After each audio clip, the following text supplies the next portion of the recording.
प्रिया भव पार लगा देना। जब याद करो तुम्हारी मुझे आपने शरण लेना। करुणामय कृष्ण प्रिया भव पार लगा देना। जब याद करो तुम्हारी आपने शरण लेना। करुणामय कृष्ण प्रिया पार लगा देना। जब याद करो तुम्हारी आपने शरण लेना। हरे कृष्ण कृष्ण हरे हरे हरे राम राम हरे हरे।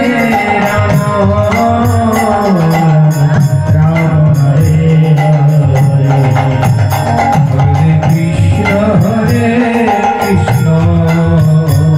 कृष्ण कृष्ण हरे हरे हरे राम राम राम हरे हरे।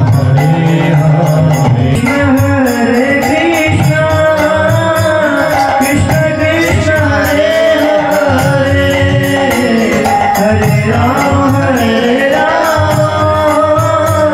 राम राम हरे हरे। हरे कृष्ण कृष्ण कृष्ण हरे हरे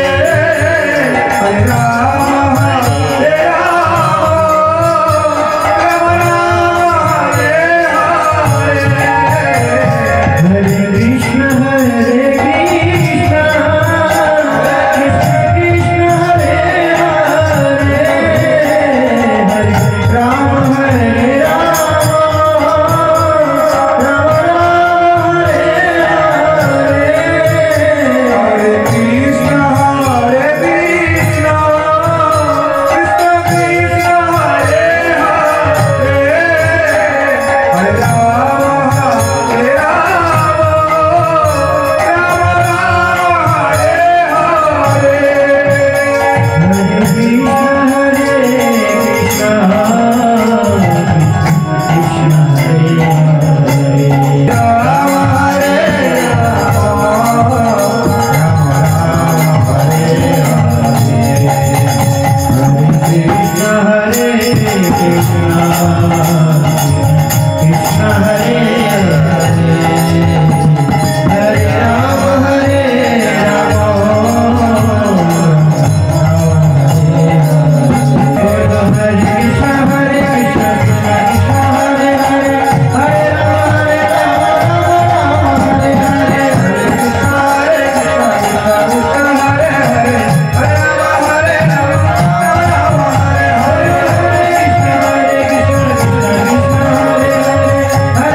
कृष्ण कृष्ण कृष्ण हरे हरे हरे राम राम राम हरे हरे। हरे कृष्ण कृष्ण कृष्ण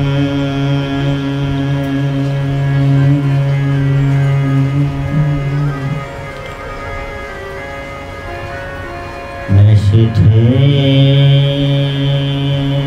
राम जायमान जनार्दने देवकी देवक्यां देवरूपिण्यां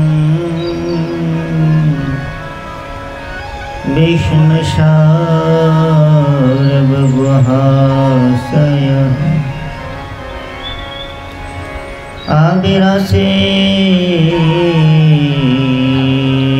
ततः दिसिन्दुरिवपुष्कलः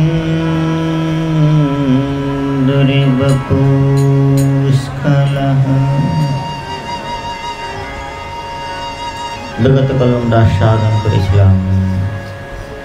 নিশীথে তমোদ্ভূত জায়মান জনার্দনে দেবক্যাম দেবরূপিण्यां বিষ্ণু সর্বগুহাশয়। দেবরূপিণী দেবকীতে সেই নিশীথে জনার্দন ভগবান এই সংসার সন্তপ্ত জীবের জনানাম আরতি দ্বতি খণ্ডয়তি জনার্দন। জীবগণের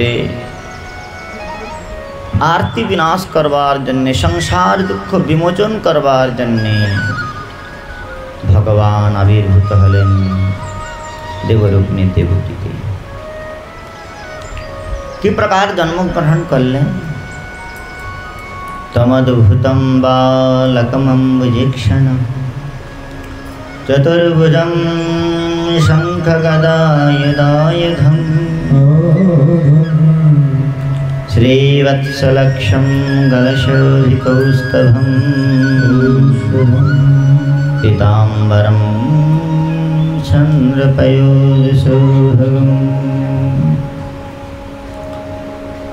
तमद्भुतं बालकमम्बुजीक्षणं।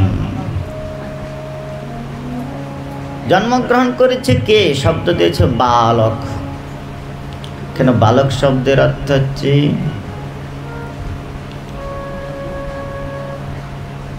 শ্রীনাথ চক্রবর্তীবাদ বালক শব্দের অর্থ করছেন যে যার লোমকূপের মধ্যে বালানি অন্ডানি ব্রহ্মাণ্ডানি রোমকূপে বিবরে যস্য, যার লোমকূপের মধ্যে অনন্ত বিশ্ব ব্রহ্মাণ্ড অবস্থান করেন।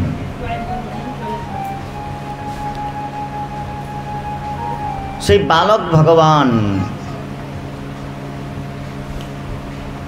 ब्रह्मांड निमाया निर्मित ब्रह्मांड निकाया निर्मित माया रोम रोम प्रतिवेद कहे। प्रति रोम कुपि जश प्रभा प्रभृत जगदंड कोटि अनंत कोटि विश्व ब्रह्मांड जाल रोमकूपेर रोमविवर अवस्थान करे। से परब्रह्म अम्बुजे क्षण तार नयनटा हच्छे अम्बुजेर न्याय पद्मेर न्याय। आविरासित आविर्भूत हलेन और किभाबे बोले शंख चक्र गदायुधायुधम। शंख चक्र गदा पद्म हाथे निये प्रकट हয়েছে। सकलेर तो बालक जन्म ग्रहण करे किन्तु এই प्रकार এই জন্য সুখদেব গোস্বামী পাদ শব্দ দিচ্ছেন তমদ্ভুতম অদ্ভুত বালক হয়েছে।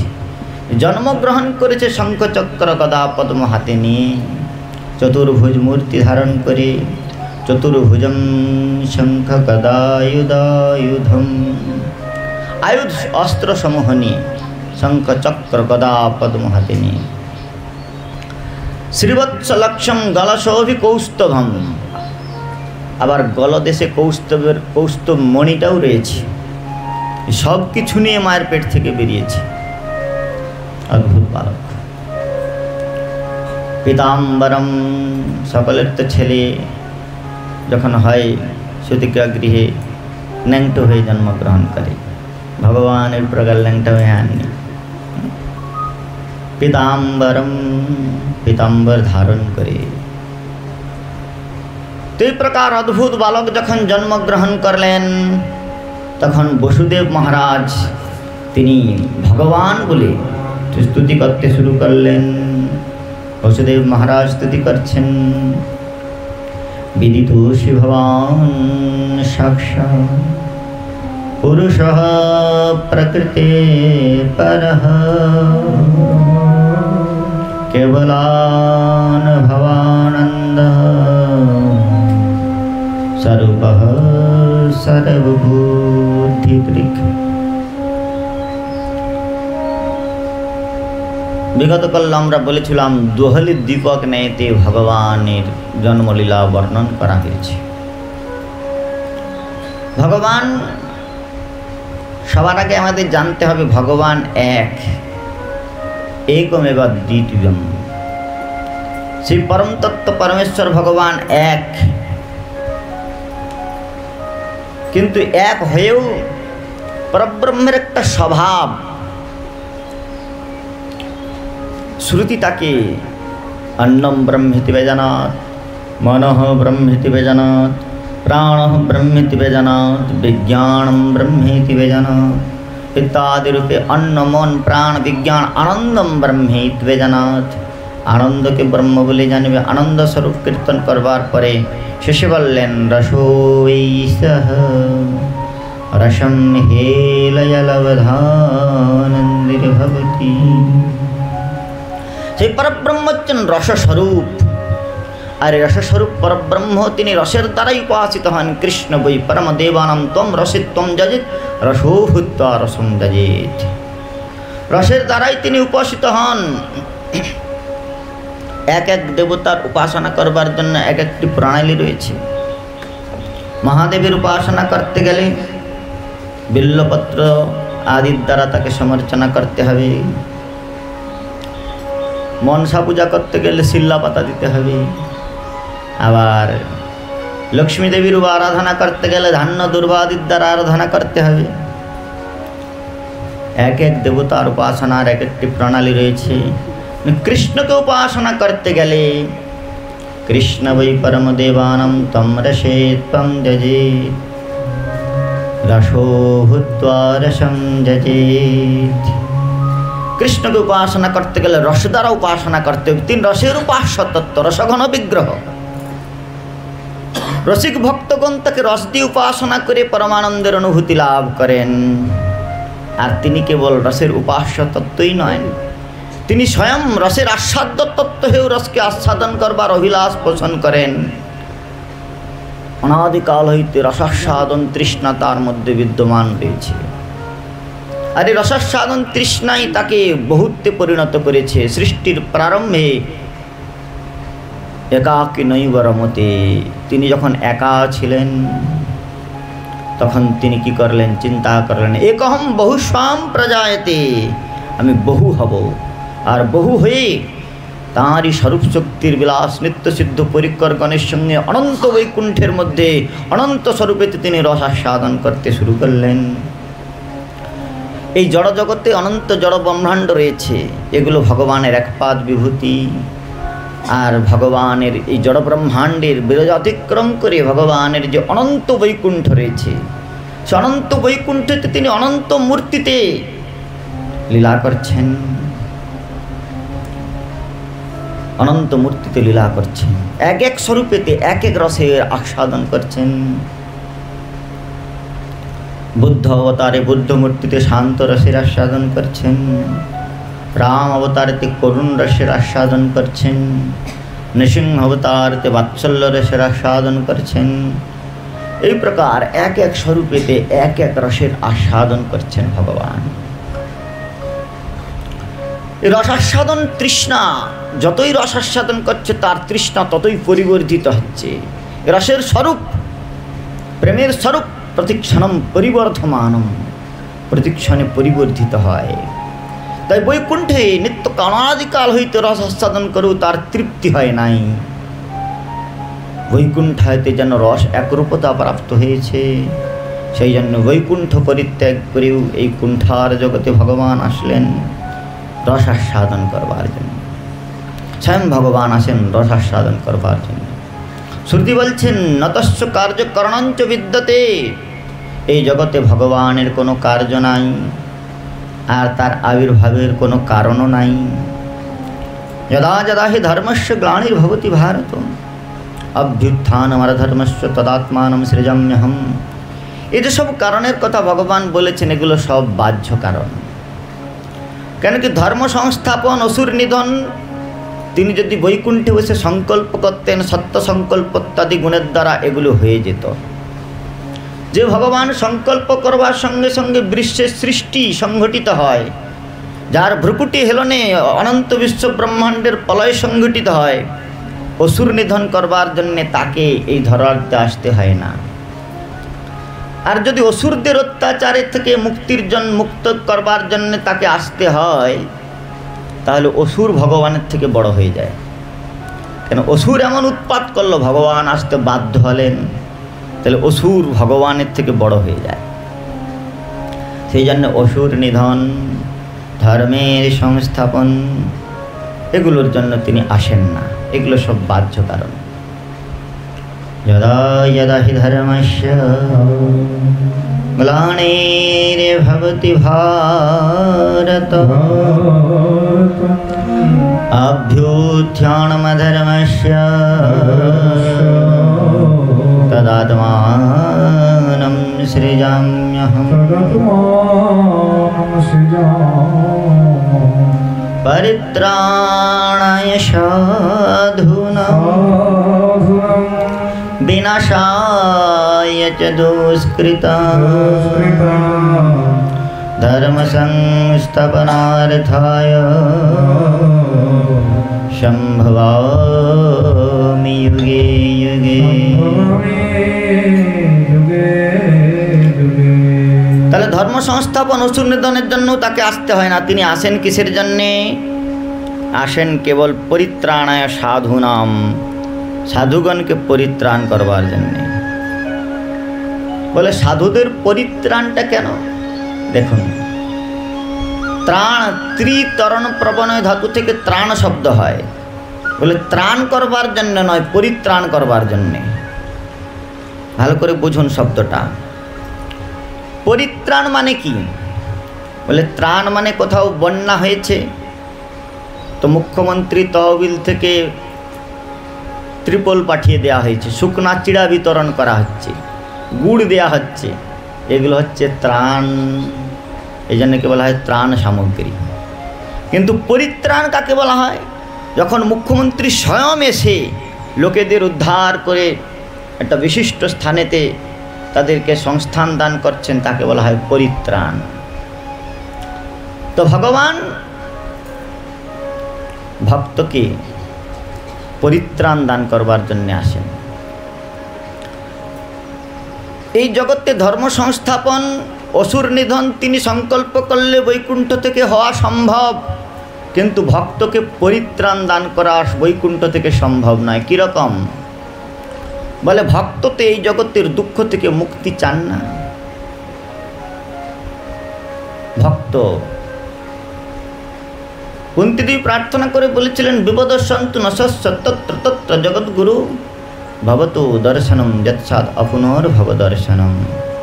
হে প্রভু, এই বিপত্তি যদি আপনার স্মরণরূপী সম্পত্তি দান করে, তাহলে বিপত্তি আমার জীবনে নেমে আসুক। সংসার থেকে মুক্তিও ভক্তের আকাঙ্ক্ষা নয়। এমনকি ভক্ত নরকাদিতেও গমন করতেও কুণ্ঠাবোধ করে না। তারা ভগবানের কাছে প্রার্থনা করে না যে হে প্রভু, আমি ভজন করছি, এর বিনিময়ে আপনি আমাকে বৈকুণ্ঠে নিয়ে চলুন। এটাও ভক্তের আকাঙ্ক্ষা নয়। উন্নত স্তরে গিয়ে ভক্তের এটাও আকাঙ্ক্ষা থাকে না যে হে ভগবান আপনি আমাকে দর্শন দান করুন, তার আকাঙ্ক্ষাও থাকে না। ভক্ত উন্নত স্তরের ভক্ত মনে করেন ভগবান যদি আমাকে অদর্শন দিয়ে সুখী হন, তিনি যে আমাকে দুঃখ দিয়ে সুখী হন, মরে যদি দিয়া দুঃখ তার হইল মহাসুখ, সেই দুঃখ মোর সুখবর্য। সেই দুঃখ মোর সুখবর্য। আশ্লিষ্য পদরতাং কিনষ্টুমম অদর্শনম মর্মাহতম করতু বা যথা তথা বা বিদধাতু লম্পটো মত প্রাণনাষ্টুষে নাথষ্টুষে বনাপরহ।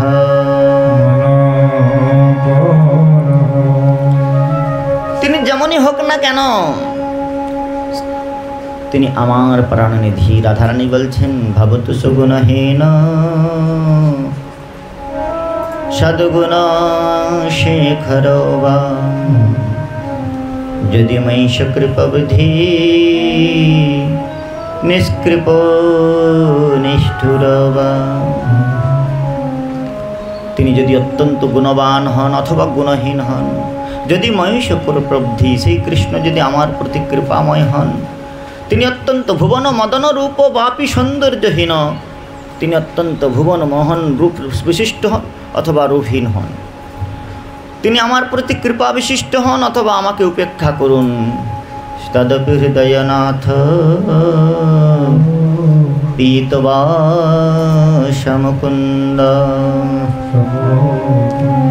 তথাপি তিনি আমার হৃদয়নাথ। সেজন্য ভক্ত ভগবানের কাছ থেকে সংসার দুঃখ সংসার জলদ থেকে মুক্তির আকাঙ্ক্ষা করেন না, তারা কেবল ভগবানের নয়নাভিরম রূপমাধুর্যের দর্শন করতে অভিলাষী হন। তারা বলেন, হে প্রভু, এই সংসার দুঃখে প্রারব্ধ অনুসারে যে সুখ অথবা দুঃখ লাভ হয় হোক, কিন্তু প্রভু এই নয়ন সার্থক হয় যদি তোমার দর্শন লাভ করতে পারি। তাই প্রভু আপনি আমাদের ত্রাণ, এই সংসার দুঃখ থেকে ত্রাণ মুক্তির প্রয়োজন নাই, আমরা আপনার চরণ কমলের মাধুর্য দর্শন করবার অভিলাষী।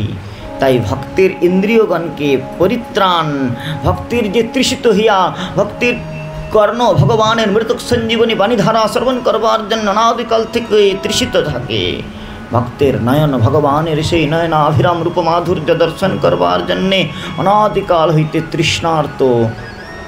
তাই ভক্তের সমস্ত ইন্দ্রিয়গুলিকে নয়নাভিরাম রূপ মাধুর্যে মৃতক সঞ্জীবনী বাণীধারায় দিব্য কল্লোল সংবাহিনী ওই লীলার ধারায় ভক্তকে আনন্দিত করবার জন্যে ভগবান বৈকুণ্ঠ থেকে রাম অবতারে বৈকুণ্ঠ থেকেও তিনি রাম অবতার না ধারণ করেও রাবণ মেরে দিতে পারতেন সুদর্শন পাঠিয়ে, কিন্তু সবরীর বের খাওয়া হতো না সুদর্শন পাঠিয়ে। কৃষ্ণ অবতারে কংস নিধন তিনি বৈকুণ্ঠ থেকে সুদর্শন পাঠিয়ে করে দিতে পারতেন, কিন্তু বিদুরানীর কলার ছিলকা সুদর্শনের দ্বারা আস্বাদন হতো না। তাই ভক্তের প্রেমকে আস্বাদন করবার জন্যে ভক্ত বলেন, প্রভু এই জগতে যোগীগণ জ্ঞানীগণ তারা যোগমার্গকে অবলম্বন করে জ্ঞানের সিঁড়িকে অবলম্বন করে আত্মনোধারে আত্মবলকে সঞ্চয় করে বৈকুণ্ঠ আদি পর্যন্ত মুক্তিধাম পর্যন্ত গমন করে করুক, কিন্তু হে প্রভু আমরা তো আপনার ভরসায় জীবন ধারণ করি, তয়াভিগুপ্তা বিচরন্তি নির্ভয়া। তাই প্রভু সিঁড়ি দিয়ে যেমন করে উপরে উঠা যায়, আপনি বলছেন ভক্তিরূপী সিঁড়িকে আশ্রয় করে আমার কাছে আসো, জ্ঞান ভক্তি আর যোগ এই তিনটি তো রাস্তা। তো বলছেন যোগীগণ অথবা জ্ঞানীগণ তারা জ্ঞান অথবা যোগের সিঁড়ি অবলম্বন করে বৈকুণ্ঠ আদি পর্যন্ত যায় যাক। ভক্ত বলছেন, প্রভু সিঁড়ি দিয়ে যেমন উঠা যায় তেমনি সিঁড়ি দিয়ে নাচে নামাও তো যায়, তো আপনি যদি কৃপা করে অবতরণ করেন। কেন না যোগী জ্ঞানী এরা স্বার্থী, এরা নিজেরা মুক্ত হতে চায়, কিন্তু ভক্ত বলেন প্রভু যদি একবার অবতরণ করেন ধরণীতে, তাহলে অখিল ব্রহ্মাণ্ডের জীব তার রূপমাধুর্য দর্শন করে তার কৃপামৃত পারাবারে নিষ্ণাত হতে পারে। ভক্ত বলেন প্রভু আপনি যদি একবার আসেন তাহলে, তাই ভক্তের জন্য ভগবান আসেন। আজ পর্যন্ত কোনো জ্ঞানী ভগবানকে নাচাতে পারে নাই, আজ পর্যন্ত কোনো যোগী ভগবানকে নাচাতে পারে নাই, কিন্তু মীরাবাইয়ের কীর্তনে কৃষ্ণ নেচেছেন, ভক্তের জন্যেই তিনি আসেন। ভক্ত বলেন প্রভু কভি রাম বনকে কভি শ্যাম বনকে চলে আনা প্রভু জি চলে আনা, कभी राम बन के कभी श्याम बन के चली आना प्रभु जी चली आना, कभी राम बन के कभी श्याम बन के चले आना प्रभु जी चले आना, चली आना प्रभु जी चली आना।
प्रभु जी चले आना राधा साथ लेके बंसी हाथ लेके चले आना प्रभु जी चले आना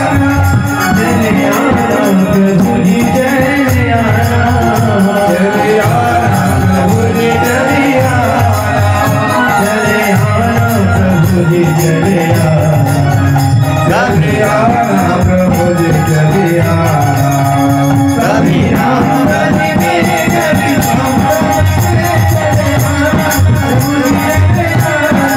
कभी राम कभी मेरे कभी कभी राम प्रभु जी चले आना कभी राम चले आना प्रभु जी তাই ভগবান শ্রী গোবিন্দ ভক্তির জন্য তিনি আসেন, রসাস্বাদন করবার জন্য তিনি আসেন। অনেকগুলি পৃষ্ঠভূমি রয়েছে। গীতার মধ্যে ভগবান অর্জুনকে বলছেন, মত্ত পরতর নান্যৎ কিঞ্চিদস্তি ধনঞ্জয়, হে ধনঞ্জয়, আমার থেকে শ্রেষ্ঠ তত্ত্ব জগতে কিছু না। টিকাতে বিশ্বনাথ চক্রবর্তী ঠাকুর বলছেন যে প্রভু, এই জগতে ভক্তের প্রেমকে আস্বাদন করবার জন্যে তুমি ভক্তের অভিমান নাশ করে দাও। ভক্তের যত দেহাভিমান, গেহাভিমান, ধনাভিমান, জনাভিমান, পদাভিমান রয়েছে সেগুলো তুমি নষ্ট করে দাও, হরণ করে নাও। হরতি ইতি হরি। কেন না? অভিমান থাকলে প্রেম হয় না। প্রেমেতে মানের স্থান রয়েছে কিন্তু অভিমানের স্থান নাই। কারোর পত্নী যদি বলে যে আমাকে দেখবার জন্য কত বড় বড় ইঞ্জিনিয়ার ডাক্তার এসেছিল, বাপ শুধু তোমার গলায় ঝুলিয়ে দিয়েছে বলে, তো সেখানে প্রেম থাকে না। তো প্রেমে অভিমানের স্থান নাই কিন্তু মানের স্থান রয়েছে। মানিনী প্রিয়া যদি মান করে যে যদি আমার আজকে নাকছাবি না এনে দাও তাহলে আজ রাঁধবো না, তো তাহলে সেই মান প্রশমন করে প্রিয়ের আনন্দ হয়। মান প্রেমকে সম্বর্ধন করে, পরিপোষণ করে, কিন্তু অভিমান প্রেমকে বিনষ্ট করে। সেই জন্য ভগবান ভক্তের অভিমানটা নাশ করে দেন। আজ ভক্ত বলছেন, ভগবান আপনি তো বলছেন মত্ত পরতর নান্যৎ কিঞ্চিদস্তি ধনঞ্জয়, আমার থেকে শ্রেষ্ঠ তত্ত্ব আর কিছু নাই। এটাও তো আপনার অভিমান হয়েছে। তাই অভিমানী কৃষ্ণ, তোমার সঙ্গে প্রেম করা যাবে না, তোমাকে আমরা ভোট দেব না।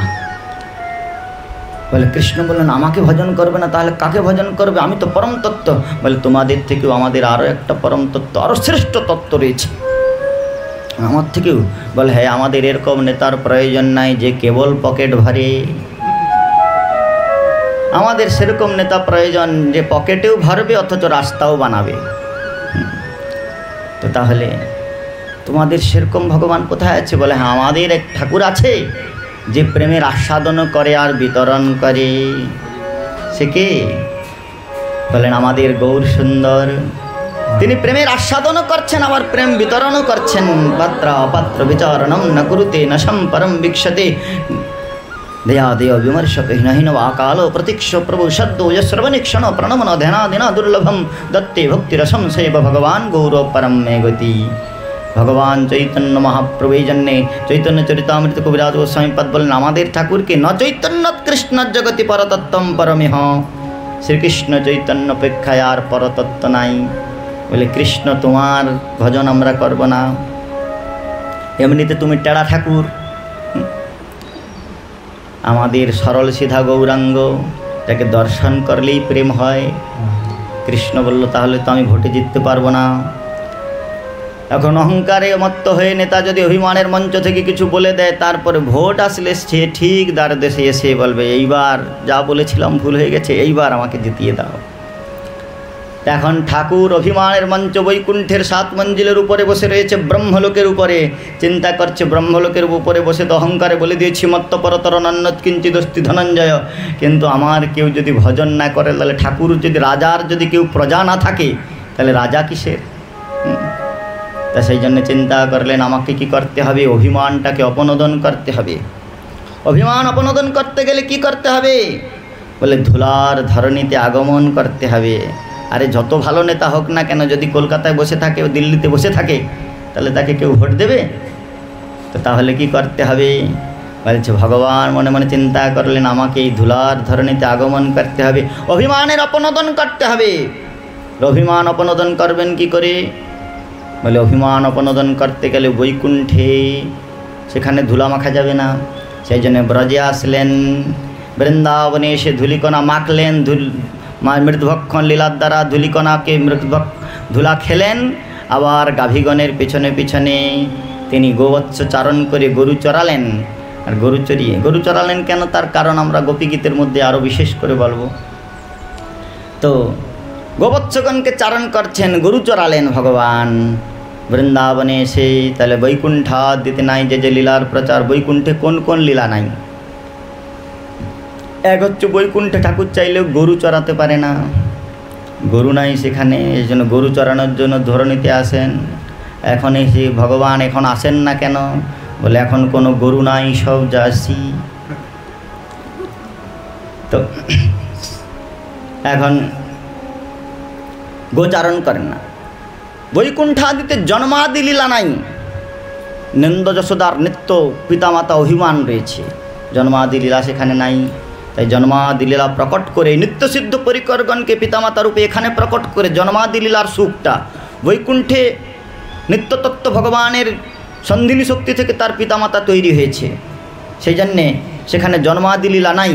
কিন্তু জন্মাদি লীলার সুখটা কি, সেই নিত্যসিদ্ধ পরিকরগণের আস্বাদন করবার ইচ্ছা হয়, সেই জন্য তাদেরকে এখানে পিতামাতা রূপে প্রকট করে জন্মাদি লীলার সুখ দান করেন ভক্তগণকে।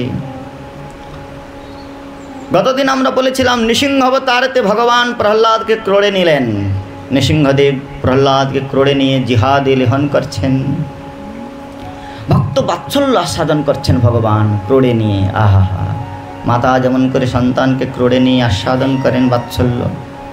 কিন্তু দেখছেন নৃসিংহদেব যে আমি যত সুখ না পাচ্ছি, প্রহ্লাদ আমার ক্রোড়ে হয়ে সুখ পাচ্ছে। তাই ভগবানের উৎকণ্ঠা হলো রসিক শেখরের রসোৎকণ্ঠাটা কি প্রকার। একবার ইচ্ছা হলো ভক্তকে ক্রোড়ে ধারণ করব, ভক্তকে জিহাদে লেহন করব। আর জিহাদে লেহন করে ক্রোড়ে ধারণ করে দেখলেন, ওহো ক্রোড়ে হয়ে, ক্রোড়ে করে আমি যে আনন্দ পাচ্ছি, প্রহ্লাদ ক্রোড়ে হয়ে তার থেকে বেশি আনন্দ পাচ্ছে। অতএব আমাকে এখন ক্রোড়ে হতে হবে। তো বৈকুণ্ঠে ক্রোড়ে হওয়ার সুযোগ নাই, সেই জন্য কী করলেন, ক্রোড়ে হওয়ার জন্যে ভগবান শিশুরূপে জন্মগ্রহণ করলেন। বৈকুণ্ঠ দিতে নাই যে লীলার প্রচার। তো এই প্রকার কৃষ্ণ আসছেন, আগমন করছেন ভগবান। রসব্রহ্ম শিখ ভগবান শ্যামসুন্দর নিত্য গোলক বৃন্দাবনে বৈকুণ্ঠের শতযোজন দূরে, এই যে পেছনে দেয়া রয়েছে দেখছেন, নিত্য গোলক বৃন্দাবনে স্বয়ং ভগবান অবস্থান করেন দ্বিভুজ মুরলীধর শ্যামসুন্দর রূপে। সেই দ্বিভুজ মুরলীধর শ্যামসুন্দর তিনি ব্রহ্মার একদিনে তেহ একবার অবতীর্ণ হইয়া করেন প্রকট বিহার। ব্রহ্মার একদিনে তিনি একবার আসেন। ব্রহ্মার একদিনে 1000 দাপর যুগ হয়। এই 1000 দাপর যুগে মধ্যে তিনি এক দাপরে স্বয়ং ভগবান নন্দনন্দন আসেন। আর বাকি 999টা দাপর যুগে কৃষ্ণ আসেন, কিন্তু অংশ অবতার কৃষ্ণ। বৈকুণ্ঠের প্রথম চতুর্ভুহ তত্ত্বের বাসুদেব অংশ তিনি ধর্ম সংস্থাপন করবার জন্য নারায়ণ অবতার ধারণ করেন। ক্ষীরোদকসাই বিষ্ণু তিনি অবতার ধারণ করে ধর্মের সংস্থাপনাদি করেন। তো সেই জন্যে যুগাবতার কৃষ্ণ প্রত্যেক দাপরে দাপরে ভগবান শ্যাম পিতবাস আর নিজায়ুধ পিতবাস ধারণ করে আয়ুধ সমন্বিত হয়ে আসেন প্রত্যেক দাপরে।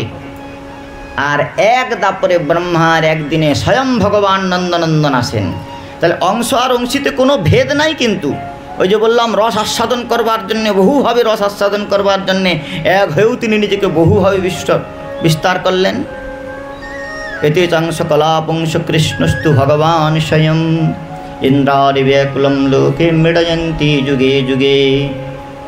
আমাদের যেমন হাত কেটে দিলে হাতটা জীবিত থাকবে না, কেঁচোকে দেখবেন মাঝখান দিয়ে কেটে দেবেন, 2টা অংশ জীবিত হয়ে গিয়েছে। তো সেই রকম ভগবানের যে অংশ, এই অংশটাও আর একটা স্বরূপ। অংশে তিনি নৃসিংহ, রাম, বামন আদি হন, কিন্তু পরিপূর্ণ অবতার সব পুরুষের কলা অংশ স্বয়ং ভগবান কৃষ্ণ সর্ববত অংশ। ওই কেঁচুর যেমন অংশটা আলাদা একটা হয়ে যাবেন, অন্য একটা গর্তে চলে যাবে, ঠিক সেরকম ভগবান এক এক রূপে প্রকাশিত হয়ে একটা একটা বৈকুণ্ঠের মধ্যে অনন্তকাল লীলা করছে। কিন্তু যখন স্বয়ং ভগবান আসেন তখন অবতারই কৃষ্ণ স্বয়ং ভগবান যখন আসেন তখন অবতার সব তাতে প্রবিষ্ট হয়ে যায়। সেই জন্যে দুই জায়গায় কৃষ্ণের জন্ম হয়েছিল, দেবকীর গর্ভে আর যশোদার গর্ভে থেকে। যশোদার একটি পুত্র আর একটি কন্যা জন্মগ্রহণ করেছিল। দেবকীর গর্ভে থেকে কংসের কারাগারে দেবকীর গর্ভ থেকে চতুর্ভুজ মূর্তিতে ভগবান জন্মগ্রহণ করলেন। আর এখানে নন্দালয়তে দুই পুত্র হয়েছিল, এক কন্যা এক পুত্র হয়েছিল। এখন এই লীলাটা বর্ণন করছেন শ্রী জীব গোস্বামীপাদ গোপাল চম্পুতে। একবার নন্দ বাবা ব্রাহ্মণগণকে ভোজন করালেন। ভোজন করানোর পরে ব্রাহ্মণগণ অত্যন্ত প্রসন্ন হয়ে তাকে আশীর্বাদ দান করলেন, পুত্রবান ভব, পুত্রবান হও। নন্দ বাবা বললেন, আমার বুড়োকাল এসে উপস্থিত হয়েছে, ব্রাহ্মণগণ এখন কি পুত্র হওয়ার সময়? ব্রাহ্মণগণ বলল, আমাদের আশীর্বাদ কখনো ব্যর্থ হবে না, আমরা যখন মুখ থেকে বলে ফেলেছি, অতএব আপনি এক কাজ করুন। নন্দ মহারাজের কুলপুরোহিত শাণ্ডিল্য ঋষির কাছে বিপ্রগণ পরামর্শ নিলেন যে আমরা তো বলে ফেলেছি, নন্দবাবুকে আশীর্বাদ দিয়েছি পুত্রবান ভব, কিন্তু এই বয়সে তার পুত্র হবে কেমন করে? তখন শাণ্ডিল ঋষি বলল, তোমরা এক কাজ করো, নন্দ বাবাকে বলে যমুনার তীরে এক যজ্ঞশালা নির্মাণ করো, আর সেই যজ্ঞশালাতে তোমরা প্রতিদিন 10,000 গোপাল মন্ত্রের আহুতি দান করো। সেই যজ্ঞশালাতে নন্দ বাবা যমুনার তীরে যজ্ঞশালা নির্মাণ করে ব্রাহ্মণগণ সেখানে ধৃতব্রত হয়ে তারা প্রতিদিন 10,000 গোপাল মন্ত্রেতে আহুতি দিতে শুরু করলেন। যেদিন পূর্ণাহুতি হলো সেদিন দেখলেন আকাশে এক দিব্য বিদ্যুৎ প্রকাশিত হলো, বিদ্যুতের পুঞ্জ, আর সেই জ্যোতির অভ্যন্তরী রূপম দ্বিভুজম শ্যাম সুন্দরম, জ্যোতির মধ্যে ভগবান শ্যাম সুন্দরকে দেখতে পেলেন তারা। ব্রাহ্মণগণ প্রসন্ন হলেন। আর ওই দিন রাত্রে নন্দ বাবা স্বপ্ন দেখলেন যে এক দিব্য নীলমণিময় কান্তি বিশিষ্ট বালক তার বুকের উপর ক্রীড়া করছেন।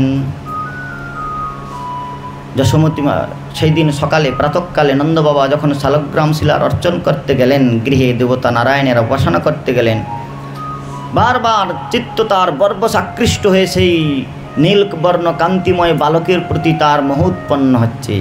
সে বালককে সে বিস্মৃত হতে পারছে না। নারায়ণের পূজা করতে গিয়েও নয়নাশ্রুতে বক্ষ ভেসে যাচ্ছে।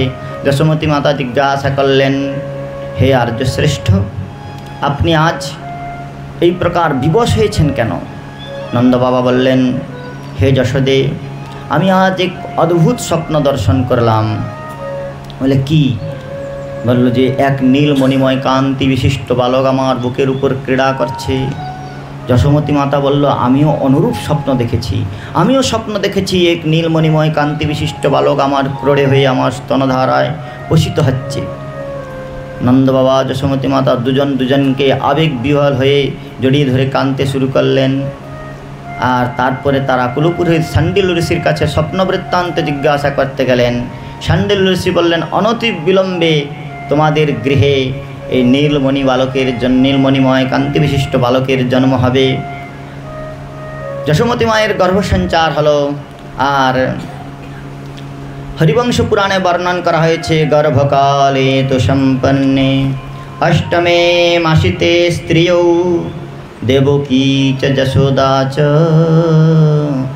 শুশুবাতে সমম তদা। গর্ভকালে তো সম্পূর্ণে, গর্ভকালটা সম্পূর্ণ হলো না। অষ্টম মাসিতে স্ত্রীও, বহু বচন আছে দেখুন, দুইজনের একই সময়ে 8 মাসে। কার কার? দেবকী চ যশোদা চ শুশুবাতে সমম তদা। একই সময়ে দেবকী আর যশোদা দুজনেরই গর্ভযন্ত্রণা উপস্থিত হলো। তো দেবকী দেবী কোথায় আছে? কারাগারের মধ্যে। আর যশোদা নন্দালয়ের মধ্যে রয়েছে। একই সময়ে মধ্যরাত্রে দুইজনের গর্ভ থেকে ভগবান যুগপৎ একই সঙ্গে আবির্ভূত হলেন। এক হচ্ছেন অবতার কৃষ্ণ বৈকুণ্ঠের চতুর্ভুজের বাসুদেব অংশে, আর এক হচ্ছেন অবতারী কৃষ্ণ দ্বিভুজ মুরলীধর নটবর শেখর শ্যাম সুন্দর রাধিকা প্রাণবন্ধু। দুইজন একই সঙ্গে জন্মগ্রহণ করলেন। আর একই সঙ্গে জন্মগ্রহণ করবার পরে দেবকী দেবী এদিকে যখন কংসের কারাগারে চতুর্ভুজ মূর্তিতে ভগবান জন্মগ্রহণ করছেন, তখন দেবকী দেবী মনে মনে চিন্তা করলেন যে এই চতুর্ভুজ মূর্তিতে বালককে যদি আমার ভ্রাতা কংস দেখে তাহলে তৎক্ষণাৎ বধ করবে, কিন্তু এ যদি দ্বিভুজ মুরলীধর হয়ে দ্বিভুজ হয়ে যায়, নরবপু হয়ে যায়, তাহলে আমি অন্তত প্রার্থনা করব যে এই তো সামান্য বালক, সে তো কংস তো জানে অষ্টম গর্ভের সন্তান বিষ্ণু জন্মগ্রহণ করবে, আর এই যদি চতুর্ভুজ মূর্তিতে দেখে তাহলে এখনই একে মেরে ফেলবে। তাই দেবকী মাতা বাৎসল্যবশত ভয়ে বলছেন, প্রভু আপনি চতুর্ভুজ মূর্তি সংগোপন করে দ্বিভুজ মুরলীধর হয়ে যান, দ্বিভুজ মূর্তি ধারণ করুন। যদা নৃশংস কংস ভিয়া স্বয়ং আবির্ভূত চতুর্ভুজ রূপ আচ্ছাদন পূর্বক দ্বিভুজ রূপ আবির্ভাবনায় দেবকী ইচ্ছা জাতা। শ্রীজীব গোস্বামীপাদ লিখছেন, যখন নৃশংস কংসের ভয়ে স্বাবির্ভূত চতুর্ভুজ রূপ আচ্ছাদন পূর্বক, চতুর্ভুজ রূপ আচ্ছাদন করে দ্বিভুজ রূপ আবির্ভাবনায় দেবকী ইচ্ছা জাতা, দেবকী দেবী যখন ইচ্ছা করলেন, বভুব প্রাকৃত শিশু, দেবকী দেবী প্রার্থনা করছেন আপনি প্রাকৃত বালকের মতো হয়ে যান। তখন কি করলেন, ওই যে নন্দভবনে দ্বিভুজ মুরলীধর শ্যামসুন্দর জন্মগ্রহণ করেছিল, ওই শ্যামসুন্দর দেবকী দেবীর ইচ্ছা হওয়ার সঙ্গে সঙ্গে ওই যশোদার শয়ন কক্ষ থেকে যোগমায়ার প্রভাবে তিনি এখানে চলে আসলেন। দ্বিভুজ মুরলীধর যশোদার গর্ভগৃহ থেকে আসলেন। তদা দ্বিভুজ রূপ, তদা তখন দ্বিভুজ রূপম শ্রী যশোদায়া শান্তরমায়তা, মায়ার সঙ্গে অন্তর্ভাব হয়ে মায়ার সঙ্গে যে জন্মগ্রহণ করেছিল, তদেব তত্র সন্নিধানম অবাপ্য চতুর্ভুজ রূপম কৃত্যা স্বয়ং আবির্ভাব বভুব। বলছেন এখানে যে চতুর্ভুজ মূর্তিতে আসছেন, এখানে তো দেবকীর কাছে, আর ওইখানকার দ্বিভুজ মূর্তিটা এখানে চলে আসলেন। আর যখন চলে আসলেন তখন জলদে দামিনী যথা, বলছেন প্রবিশদ বাসুদেবস্তু শ্রীলীলা পুরুষোত্তমে, ওই বাসুদেব অংশটা বৈকুণ্ঠের অংশ, উনি তো অংশ আর ইনি তো অংশী দ্বিভুজ, তাই বাসুদেব অংশটা কৃষ্ণের মধ্যে, স্বয়ং ভগবানের মধ্যে চতুর্ভুজ অংশটা প্রবিষ্ট হয়ে গেল কৃষ্ণদ্বারে বিষ্ণু করে অসুর সংহারে। তো সেই জন্যে বলছেন যে ভগবান তাদের বললেন বসুদেব, এই জন্য প্রশ্ন হবে যে বসুদেব যখন ওই কংসের কারাগার থেকে কৃষ্ণকে নিয়ে গেলেন, সেখানে তো কন্যামেব পরম বিক্ষম, একমাত্র কন্যাকেই দেখেছিল, আর কাউকে তো দেখেন নাই, বালককে তো দেখেন নাই। কেন দেখেন নাই? বললে তার আগেই ওই বালক এখানে চলে এসেছে, আর বালক এসে তার মধ্যে অন্তর্ভাব হয়ে গিয়েছে। এই জন্য বলছেন গত্যা যদুবরম গোষ্ঠম তত্র সুতিকা গৃহম বিষম কন্যামেব পরম বিক্ষম তমাদায়াদ ব্রজপুরম। আচ্ছা, এই সমস্ত লীলা ভাগবতে স্পষ্টভাবে বলেন নাই কেন? প্রশ্ন হতে পারে তো, ভাগবতে সুখদেব গোস্বামীপাদ স্পষ্টভাবে বলেন নাই কেন? তার উত্তর দিচ্ছেন রূপ গোস্বামীপাদ লঘু ভাগবতামৃতের মধ্যে, প্রবিশদ বাসুদেবস্তু শ্রীলীলা পুরুষোত্তমে এতচ্চাতি রহস্যত্বাৎ নত্যং তত্র কথাক্রমে। এই লীলাটা অতি রহস্যযুক্ত।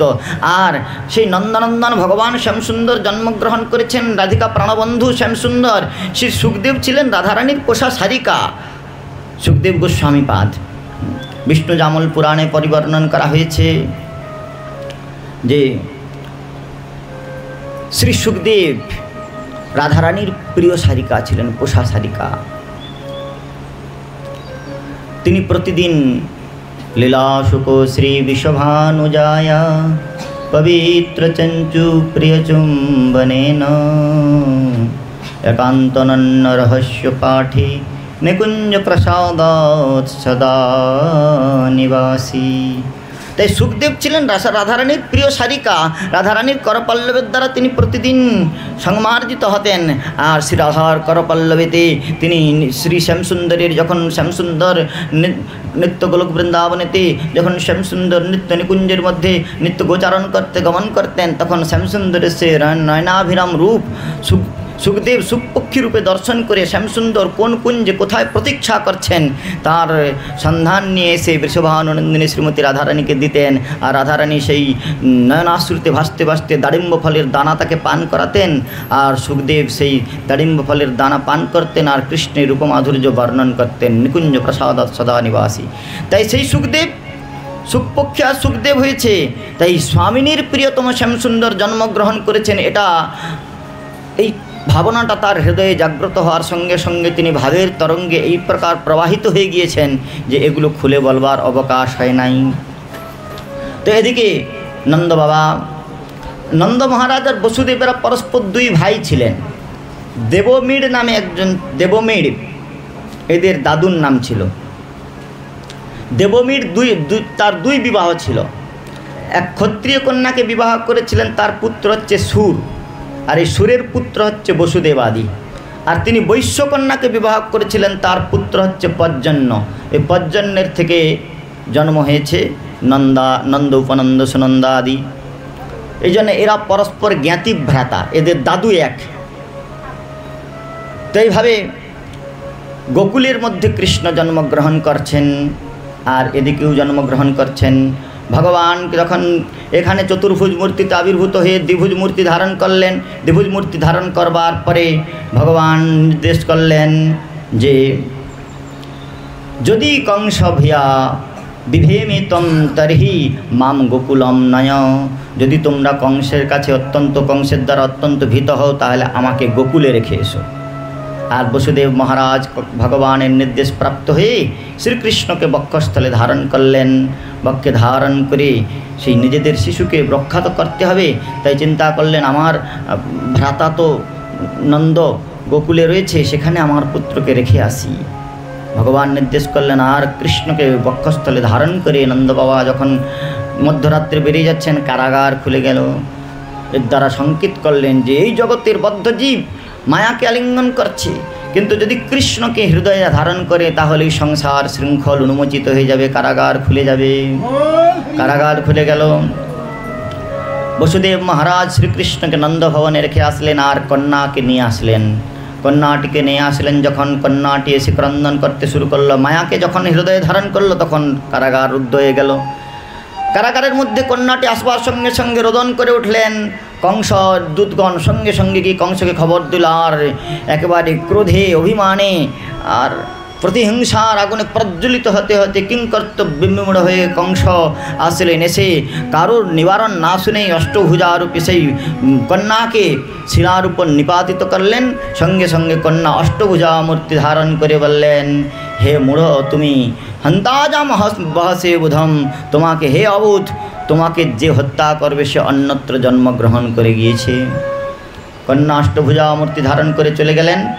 আর এদিকে যখন প্রাতঃকাল হয়েছে, নন্দ বাবা শাণ্ডিল্য ঋষি এসে খবর দিলেন আজকেই তোমাদের পুত্র জন্মগ্রহণ করবে।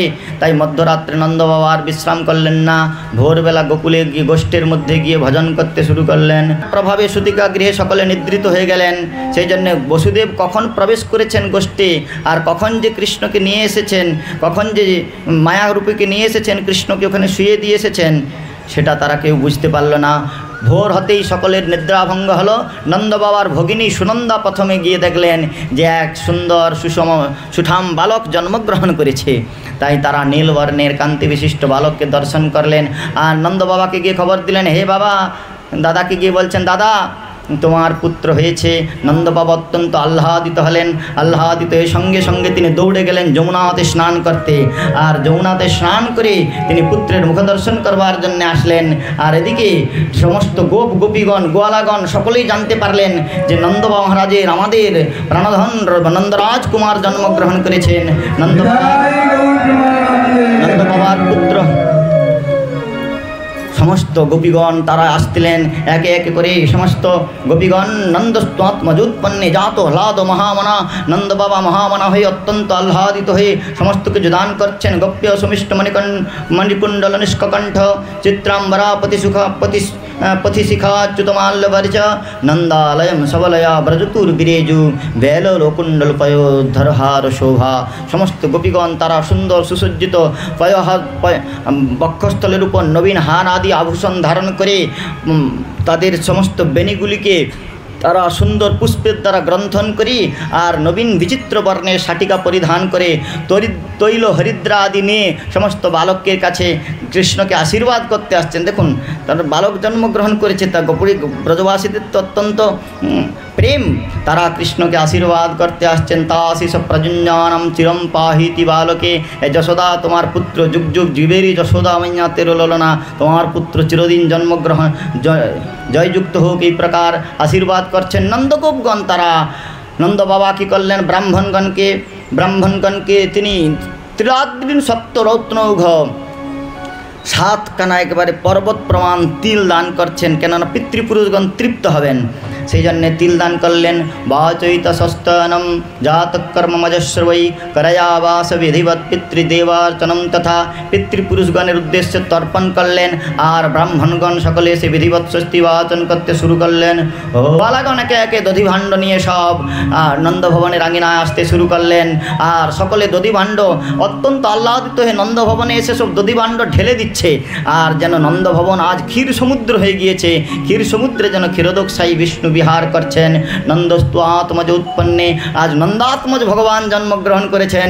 नंद बाबा ताई महामना हয়ে दान करছেন আর समस्त गोप गोपी गोआलागण तारा उल्लसित हয়ে गायन करছেন। जय कन्हैया लाल की जय कन्हैया लाल की जय हो दया की जय कन्हैया लाल की जय हो दयाल की जय कन्हैया लाल की जय हो दया की जय कन्हैया लाल की जय हो दयाल की नंद भाई जय कन्हैया लाल की नंद भाई जय कन्हैया लाल की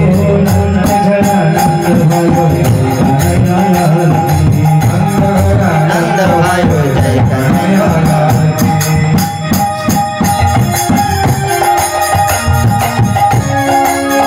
बोले नंदनंदन भगवान की कृष्ण कन्हैया लाल की दाऊदी दयाल की।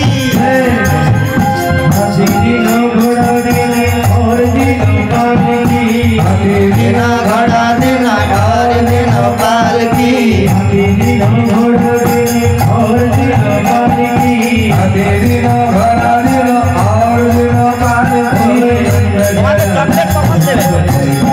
चॉकलेट पीछे रख दीजिए।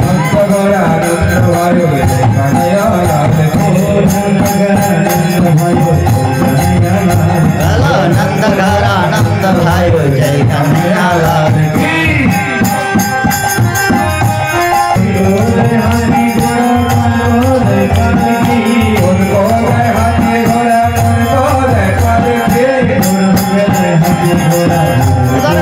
আমাদের নন্দ বাবা আনন্দে মিষ্টি বিতরণ করছেন। বলো নন্দ ঘরা নন্দ ভাই জয় কানহাইয়া লাল কি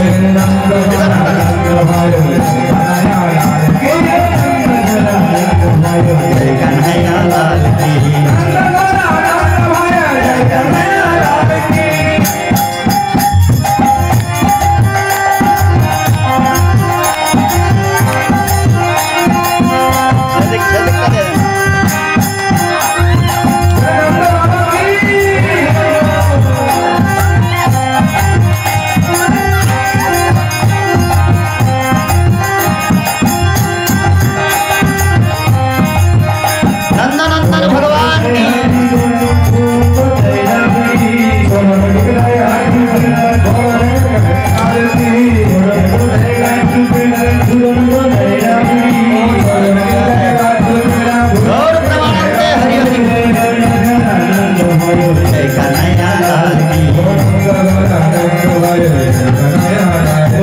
नंद घरा नंद भाई जय कन्हैया लाल की।